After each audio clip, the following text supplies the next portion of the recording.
For round 9, you will need to do 12 decreases and 18 single crochets. This will bring the stitch count down to 30 stitches. Insert your hook into the first stitch under the front loop only.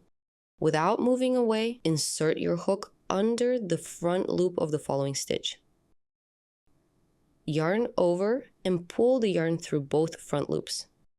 Yarn over again, pull through the 2 loops on the hook to complete the decrease. Check that the back loops stay at the back.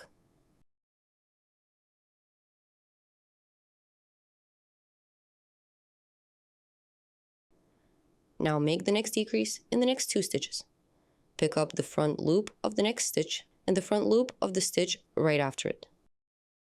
Yarn over and pull through both loops. Continue making 10 more decreases.